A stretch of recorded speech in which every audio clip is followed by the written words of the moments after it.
आत्ताच अपूर्वा तिच्या नवऱ्यासोबत शॉपिंग करून घरी आलीच होती, तर तिने पाहिलं की घरात सोफ्यावर तिची नणंद नीता बसली आहे. नीताला पाहून अपूर्वा काही म्हणाली नाही, परंतु तिचा नवरा अर्जुन तिला म्हणाला की अगं नीताताई, तू कधी आलीस? नीता म्हणाली की जेव्हा तुम्ही शॉपिंगला गेला होता त्याच्या थोड्या वेळानंतर मी लगेच आले. आणि असं पण एवढ्या उन्हाचं तुम्ही काय शॉपिंग करून आला आहात? आणि असं पण अपूर्वा वहिनी तर घराच्या बाहेर पडतच नाहीत. आणि असं म्हणून नीताने एक नजर शॉपिंगच्या बॅगांवर टाकली. अपूर्वा म्हणाली की काही नाही ताई, ते 2 दिवसांनी माझ्या वहिनीचा आणि दादाचा लग्नाचा वाढदिवस आहे ना, त्याच्यासाठीच थोडेफार शॉपिंग करायला आम्ही गेलो होतो. आणि असं म्हणून अपूर्वा तिचं सामान घेऊन तिच्या खोलीत गेली. वहिनी, तुम्ही तुमच्या दादासाठी आणि वहिनीसाठी गिफ्ट खरेदी केलं आहे म्हणल्यावर ते गिफ्ट मला पण दाखवा ना, असं म्हटल्यावर अपूर्वाचे पाय तेथेच थांबले. तिने अर्जुनकडे पाहिले तर अर्जुनने डोळ्याच्या इशाऱ्याने तिला सामान दाखवायला सांगितले. मनात नसताना पण अपूर्वाने जे काही सामान तिच्या दादाला आणि वहिनीला आणलं होतं ते नीताला दाखवले. अपूर्वा म्हणाली की हे चांदीचं पैंजण वहिनीसाठी आणि हे घड्याळ मी दादासाठी घेतलं आहे. चांदीचं पैंजण हातात घेत नीता तिच्या आईला कल्पनाताईला म्हणाली की आई, तुला माहीत आहे का, चांदीचा भाव पण आता आभाळाला टेकला आहे. आणि हे घड्याळ पण असं वाटत आहे की खूप महागातले आहे. बघ बरं आई, तुला हे घड्याळ आणि पैंजण महाग वाटत आहे ना? असं म्हणून नीताने ते दोन्ही पण सामान कल्पनाताईपाशी दिले. कल्पनाताईंनी ते पैंजण आणि घड्याळ हातात घेतले आणि नंतर ते अपूर्वापाशी दिले. आणि अपूर्वा ते सामान घेऊन तिच्या खोलीत गेली. आणि कोणाचा तरी फोन आला होता म्हणून अर्जुन पण बाहेर जाऊन बोलू लागला. ते दोघे पण गेल्यावर नीता कल्पनाताईला म्हणाली की बघितलं काय, अजून पण काही वस्तू वहिनीने आणल्या आहेत, पण त्या आपल्याला दाखवल्या नाहीत. तिच्या वहिनीसाठी आणि दादासाठी किती महागल्या वस्तू आणल्या आहेत, पण तुझ्यासाठी वहिनी काहीसुद्धा घेऊन आली नाही. आई, हीच तुझी या घरातली इज्जत आहे का, की तुला काहीच आणलं नाही? नीता आपल्या आईचं कल्पनाताईचं चांगलंच कान भरत होती. आपल्या मुलीचं बोलणं ऐकून कल्पनाताई म्हणाल्या की अगं नीता, तिच्या दादा वहिनीचा लग्नाचा वाढदिवस आहे म्हणल्यावर त्यांच्यासाठीच गिफ्ट घेऊन येणार ना. माझं आता याच्यात काय येतं आहे? पण आई, गेल्या 2 महिन्यापूर्वी वहिनी तुळजापूरला गेली होती, तेव्हा वहिनीने तिच्या आईसाठी सुद्धा किती काय घेऊन आले होते, परंतु तुझ्यासाठी वहिनीने काहीसुद्धा आणले नव्हते. आई, तू किती भोळी आहेस ग, तुला काही समजत नाही. आपल्या मुलीचं नीताचं बोलणं ऐकून कल्पनाताई काहीच बोलल्या नाही. त्या काहीतरी विचार करत होत्या. विचार केल्यावर त्या नीताला म्हणाल्या की नीता, तू तर बरोबर बोलत आहेस. मी तर या गोष्टींकडे कधीच ध्यानच दिले नाही. पहिल्यांदा अपूर्वा माझ्यासाठी काही ना काही घेऊन येत होती, परंतु अलीकडे ती माझ्यासाठी काहीच घेऊन येत नाही. हे बरोबर आहे की माणूस कधी बदलेल हे सांगता येत नाही. नीताचं आणि कल्पनाताईचं बोलणं अपूर्वाला ऐकायला जात होतं. अपूर्वा विचार करू लागली की पहिल्यांदा मी सासूबाईसाठी काही ना काही वस्तू आणत होती, परंतु नीता काही ना काही बहाणा करून कल्पनाताईचे सगळं सामान घेऊन जात होती. आणि ते सामान नीता महागारी पण देत नव्हती. अपूर्वाने अर्जुनच्या लग्नानंतर जेव्हा कल्पनाताईचा वाढदिवस होता तेव्हा अपूर्वाने खूप सुंदर आणि महागातली साडी कल्पनाताईंना आणली होती. अपूर्वाला वाटलं की वाढदिवसा दिवशी सासूबाई ही साडी घालत्यान, पण कल्पनाताईच्या वाढदिवसाच्या दिवशी सकाळच्या वेळीच नीता माहेरी आली. वाढदिवसाचा प्रोग्राम बाहेर होता, त्यामुळे सगळे तयार होऊन चालले होते. तेव्हा नीताची नजर आपल्या आईच्या साडीवर गेली आणि मुद्दाम म्हणाली की आई, तुझा वाढदिवस बाहेर साजरा करायचा आहे हे मला माहीतच नव्हतं. आणि बघ ना, माझ्यासोबत मी काही सामान घेऊन आली नाही, शिवाय साडी पण आणली नाही.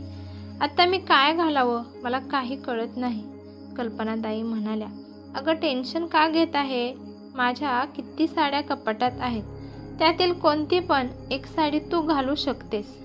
पण आई, तुझ्या हातात जी साडी आहे ना, तीच मला खूप आवडली आहे. घातली तर मी हीच साडी घालणार, नाही तर मी दुसरी साडी घालणार नाही. आता एका आईला आपल्या मुलीच्या सुखाच्या व्यतिरिक्त काहीच महत्त्वाचे नसतं, म्हणून त्यांनी त्यांच्या हातातील साडी नीताला घालायला दिली आणि त्यांनी दुसरी साडी घातली. जेव्हा अपूर्वाने पाहिले की मी दिलेली साडी सासूबाईंनी न घालता नणंदबाईने घातली आहे, तेव्हा तिला खूप वाईट वाटलं. पण ती काही बोलू शकत नव्हती, म्हणून ती शांत राहिली. पण अपूर्वाने एक गोष्ट नोटीस केली होती की सगळ्या वस्तू नणंदबाई सासूबाईकडून गोड बोलून घेत आहेत. जर नणंदबाईच्या घरी काही कमी असेल तर तेव्हा वस्तू नेल्या तर काही अडचण नव्हती. परंतु नणंदबाईचं सासर पण खूप श्रीमंत होतं, तरी पण हे अशा खोड्या का करत होत्या? पण यावर्षी अपूर्वाने काही पैसे साठवले होते आणि त्या पैशातून ती तिच्या सासूबाईंसाठी एक सोन्याची ठुशी घेणार होते. तिला तिच्या भावाने, आईने, वडिलांनी दिलेले, शिवाय नवऱ्याने दिलेले पैसे ती स्वतःसाठी न खर्च करता ती सासूबाईला ठुशी घेण्यासाठी पैसे साठवत होती. वाढदिवसाच्या दिवशी अपूर्वाने ठुशी विकत आणली आणि आपल्या सासूबाईला सकाळच्याच वेळी दिली. गिफ्ट पाहून सासूबाई खूप खुश झाल्या आणि त्यांनी लगेचच गळ्यामध्ये ती ठुशी घातली. सकाळपासून सासूने गळ्यात तो दागिना घातला होता, परंतु संध्याकाळी जेव्हा नीता आली तेव्हा तिने लगेच आईच्या गळ्यातील ठुशी पाहिली आणि ती लगेच आईला मागू लागली. त्यानंतर कल्पनाताई म्हणाल्या की अगं नीता, हे गिफ्ट सुनबाईने मला दिलं आहे, तर मी हे गिफ्ट तुला कसं देऊ? सुनबाईला वाईट वाटेल. कल्पनाताई ती ठुशी नीताला देण्यासाठी नकार देत होत्या. आपल्या आईचं बोलणं ऐकून नीता म्हणाली की अरे वा आई, आता तुला तुझ्या मुलीपेक्षा तुझी सून जवळची वाटू लागली आहे. या 2 कवडीच्या ठुशीसाठी मला परक समजत आहेस. आज जर माझे बाबा जिवंत असते तर मला हा दिवस बघायला मिळाला नसता. आज खरंच मला माझ्या बाबांची खूप आठवण येत आहे. असं म्हणून नीता आईपाशीच रडण्याचं नाटक करू लागली. आपल्या मुलीचं रडणं पाहून आईला पण तिच्यावर दया आली आणि त्यांनी लगेचच त्यांच्या गळ्यातील दागिना काढून आपल्या मुलीला दिला. त्या म्हणाल्या की अगं तू तर माझी मुलगी आहेस, तुझ्याशिवाय मला दुसरं काहीच महत्त्वाचं नाही आणि तू तर एवढ्याशा दागिन्यासाठी रडत आहेस. ठुशीला पाहून नीताच्या डोळ्यातील लगेचच अश्रू गायब झाले आणि तिच्या चेहऱ्यावर एक कुटील हास्य आले. ती ठुशी घालून जेव्हा अपूर्वा समोर आली तेव्हा अपूर्वाला नीताचा खूप राग आला. ती काहीतरी नीताला म्हणणारच होती, परंतु नीताचा नवरा तिला नेण्यासाठी आला होता, म्हणून ती काही बोलू शकली नाही. आणि त्या दिवसापासून अपूर्वाने विचार केला होता की सासूबाईला कोणतीच वस्तू आणायची नाही, कारण ती वस्तू तर नणंदबाईच घेऊन जातात. अपूर्वा विचार करत होती तेव्हा बाहेरून तिला कशाचा तरी आवाज आला. अगं, माणूस बदलून जात असतो, त्यांचे संस्कार वेगळे असतात. मुली कधीच आपल्या सासरला सांभाळू शकत नाही, शिवाय सासूला कधीच आईचा दर्जा सुना देत नाहीत. अगं आई, तुझ्या सुनेने तर आता तुला तिचे खरे रंग तुला दाखवायला सुरुवात केली आहे. आता हे सगळं ऐकून तर अपूर्वाला खूप राग आला.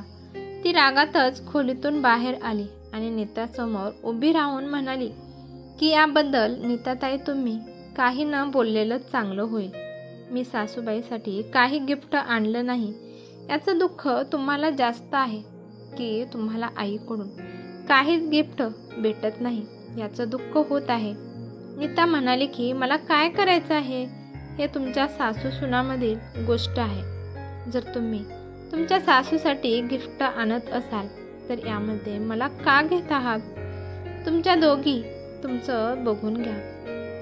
हो नीताताई, यामध्ये तर नुकसान तुमचंच आहे ना, कारण मी महागड्या वस्तू सासूबाईंसाठी घेऊन येते आणि त्या वस्तू तुम्ही काही न विचार करता घेऊन जात असता.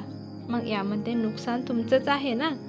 काही भेटत नाही म्हणून आता उलटसुलट बोलून सासूबाईंचं कान भरत आहात.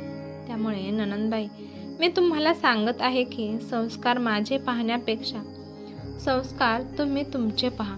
माझ्या आई वडिलांचे संस्कार तुम्ही अजिबात काढायचे नाहीत असं म्हणून अपूर्वा तिच्या खोलीत गेली. इकडे कल्पनाताई अपूर्वाला काहीतरी म्हणणार होत्या, पण अपूर्वाने सासूबाईंचं काहीच ऐकलं नाही. अर्जुन पण तोपर्यंत घरात आला आणि अर्जुनला पाहून कल्पनाताई म्हणाल्या, अर्जुन, तुला वाटत नाही का की आजकाल सून खूपच बोलायला लागली आहे? आपल्या नणंदसोबत असं कोणी बोलतं का?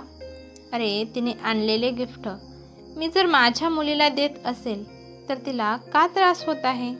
आणि असं पण ते गिफ्ट तर तुझ्याच पगारातून ती आणत होती. अर्जुन म्हणाला, हो आई, माझ्याच पगारातून पहिल्या वेळेस तिने साडी आणली होती, परंतु दुसऱ्या वेळेस तर तिने स्वतः पैसे साठवून तुझ्यासाठी सोन्याची ठुशी आणली होती आणि तू ठुशी नीताताईला देऊन टाकली. अगं, जर दिलेले गिफ्ट तू असेच नीताताईला देत असेल तर त्या गिफ्टची काय किंमत राहिली? मग यामुळे आता अपूर्वाचं काहीच गिफ्ट आणण्याचं मन होत नाही. अर्जुनचं बोलणं ऐकून कल्पनाताई गप्प बसल्या, परंतु नीता म्हणाली की हे बघ दादा, वहिनीला धाकात ठेवण्याचा प्रयत्न कर. ती आजकाल खूप बोलायला लागली आहे. मी माझ्या माहेरी माझी इज्जत घालवण्यासाठी आली नाही. अगं नीताताई, तुझी इज्जत तर तुझ्या वागण्यातच आहे. तुझं वागणं तसं आहे की तुझ्या हाताने तुझी इज्जत घालवत आहेस. तुला तुझं थोडं तरी डोकं असायला पाहिजे होतं. जर कोणी एखाद्याला प्रेमाने गिफ्ट देत असेल तर त्या गिफ्टवर विनाकारण तू तुझी नजर का ठेवत असते? आणि शिवाय तुला कशाची कमी आहे? जेव्हा तुला गरज असते तेव्हा तर आम्ही तुला गिफ्ट देतच असतो की. जर घरात येऊन तू अशा चहाड्या करत लावत असशील तर घरात कोणी सरळ बोलणार नाही. त्यामुळे या भानगडीत मी काही सुद्धा बोलू शकत नाही. शेवटी आपल्या भावाच्या तोंडून असं बोलणं ऐकून नीताला राग आला आणि ती लगेचच तिच्या सासरी निघून गेली. त्यानंतर ती कधी घरी येत होती, परंतु थोड्या वेळ थांबायची आणि लगेच निघून जात होती. पुढच्या वाढदिवसादिवशी अपूर्वाने आणि अर्जुनने मिळून कल्पनाताईसाठी सोन्याच्या बांगड्या आणल्या, पण यावेळेस कल्पनाताईंनी त्या बांगड्या आपल्या मुलीला न देता स्वतः घातल्या होत्या. आणि हे पाहून अर्जुन आणि अपूर्वा पण खूप खुश झाले होते. लोभ म्हणजे एक पछाडलेपण आहे, व्यसन आहे. ते कधीच शमवता येत नाही. त्याला जितके प्राप्त होते तितके त्याचा हव्यास वाढतो. ही कथा कशी वाटली ते मला कमेंट करून नक्की सांगा. कथा आवडली तर लाईक शेअर नक्की करा आणि चॅनेलवरती नवीन असाल तर चॅनेलला सबस्क्राईब करा. धन्यवाद.